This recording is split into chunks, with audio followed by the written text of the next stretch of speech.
नमस्कार दोस्तों, मैं हूं डॉक्टर शुभम और आप सभी का मैं स्वागत करती हूं मेरे इस YouTube चैनल पे।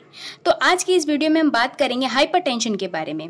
हाइपरटेंशन, जिसे आमतौर पर उच्च रक्तचाप या हाई बीपी की बीमारी भी कहते हैं, ये आजकल की एक आम समस्या हो गई है जो कि लगभग हर घरों में देखने को मिलती है और 30 से 40 वर्ष की आयु में अधिकतर बढ़ गई है।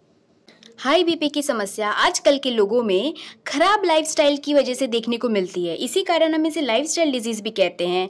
लाइफस्टाइल में मॉडिफिकेशन करके हम इसे ठीक भी कर सकते हैं। हाई बीपी एक ऐसी कंडीशन है जिसमें हमारे शरीर के अंदर जो ब्लड फ्लो होता है वो ब्लड हमारी आर्टरीज या खून की नसों पर ज्यादा प्रेशर बनाने लगती है, और अगर ये प्रेशर बहुत लंबे समय तक बनता रहे तो इसका रिजल्ट हाई ब्लड प्रेशर कहलाता है।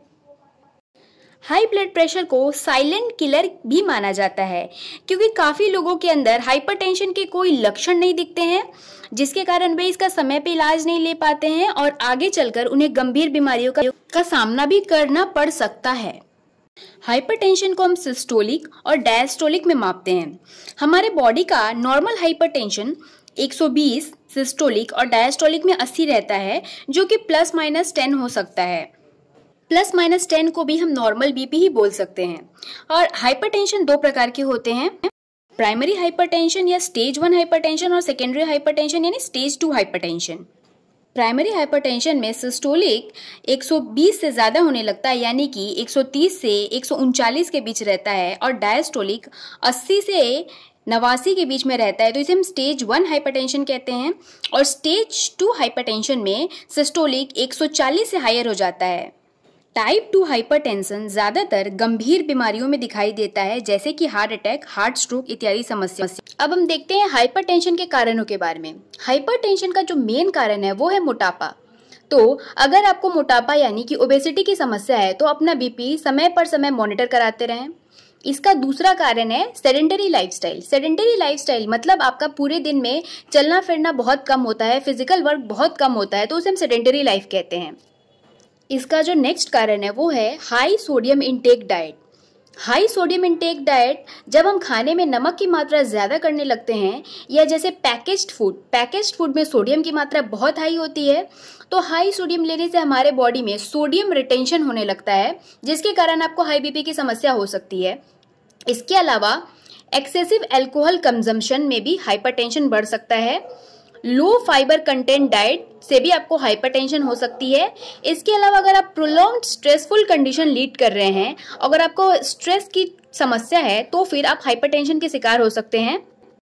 इसके अलावा अगर आपको गंभीर बीमारियां हैं जैसे कि किडनी की कोई बीमारी या फिर डायबिटीज की समस्या, अगर आपका डायबिटीज हमेशा हाई रहता है तो ये भी हाइपरटेंशन का कारण हो सकता है। या फिर हाइपोथायराइडिज्म या हाइपरथायराइडिज्म, ये भी हाइपरटेंशन की समस्या का बहुत मेन कारणों में आता है। आखिरी में हम देखेंगे कि हाइपरटेंशन एक हेरिडिटरी डिजीज है, यानी जेनेटिकल बेसिस पे भी ये बीमारी हो सकती है। तो अब हम देखते हैं हाइपरटेंशन के लक्षणों के बारे में। अगर आपको हाइपरटेंशन है तो आपको क्या क्या लक्षण देखने को मिल सकते हैं। दोस्तों, जरूरी नहीं है कि ये लक्षण सब में देखने को मिले, इसी कारण से हाइपरटेंशन को साइलेंट किलर के रूप में भी कहा जाता है। अगर आपको शॉर्टनेस ऑफ ब्रीथ यानी कि थोड़ा सा चलने पे आपको सांस लेने में तकलीफ होती है और फिर पसीना आने लगता है यानी कि स्वेटिंग, डिजीनेस और नोज ब्लीडिंग है, तो आपको अपना बीपी मॉनिटर कराते रहना होगा। इसके अलावा अगर आपको छाती में दर्द है या आपको थोड़ी थोड़ी बात पे घबराहट होने लगती है या दिल की धड़कन तेज होने लगती है यानी कि पैल्पिटेशंस, और थकान होने लगती है, तो आप अपना बीपी जरूर मॉनिटर कराते रहें। अब हम जानेंगे कुछ ऐसे सुपर फूड्स के बारे में जो कि आपके हाइपरटेंशन को कंट्रोल में ला सकते हैं। सबसे पहले हम बात करेंगे वेजीज की। तो वेजीज में स्पिनच यानी कि पालक, टोमेटो, ब्रोकली और कैरोट, इन सभी सब्जियों में एंटीऑक्सीडेंट्स प्रचुर मात्रा में पाए जाते हैं जो कि आपके बॉडी के लिए फायदेमंद है। अब हम बात करेंगे फ्रूट्स की। तो फ्रूट्स में बनाना, विटामिन सी और कीवी, ये हाइपरटेंशन के लिए बहुत अच्छी साबित होती हैं। इसके अलावा आप ड्राई फ्रूट्स ले सकते हैं। ड्राई फ्रूट्स में आप पिस्ता ले सकते हैं और ग्रीक योगर्ट ले सकते हैं। ग्रीक योगर्ट में कैल्शियम और पोटेशियम की मात्रा बहुत हाई रहती है। इसके अलावा हम बात करते हैं हम सभी का फेवरेट चिया सीड्स और फ्लैक्स सीड्स के बारे में। ये दोनों सीड्स सुपर फूड्स हैं और इनमें मैग्नीशियम और पोटेशियम प्रचुर मात्रा में होता है और इन्हें आप आराम से ले सकते हैं। इसके अलावा हम देखते हैं कि आपको अपने वजन यानी कि मोटापे पे नियंत्रण रखना होगा। मोटापे पे नियंत्रण करने से क्या होता है कि हाइपरटेंशन नेचुरली सही हो जाती है। अब हम बात करेंगे हाइपरटेंशन की टॉप होम्योपैथिक रेमेडीज के बारे में। होम्योपैथी में हाई बीपी की रामबाण दवा है राउल्फिया सर्पेंटिना मदर टिंचर। जी हाँ दोस्तों, राउल्फिया सर्पेंटिना मदर टिंचर।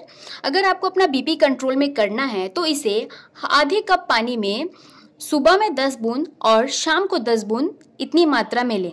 और आपको अगर बीपी की गंभीर समस्या है तो सेल्फ मेडिकेट ना करें, किसी नज़दीकी होम्योपैथिक से जाकर कंसल्ट करके ही दवा लें। तो ये वीडियो थी हाइपरटेंशन के बारे में। अगर ये वीडियो आपको पसंद आई होगी तो लाइक करें और चैनल को सब्सक्राइब करें। और अगर आपको नेक्स्ट किसी टॉपिक पे वीडियो चाहिए तो आप कमेंट सेक्शन में लिख सकते हैं। तब तक के लिए इतना ही। अब मिलते हैं नेक्स्ट वीडियो में और चैनल को सब्सक्राइब जरूर करें।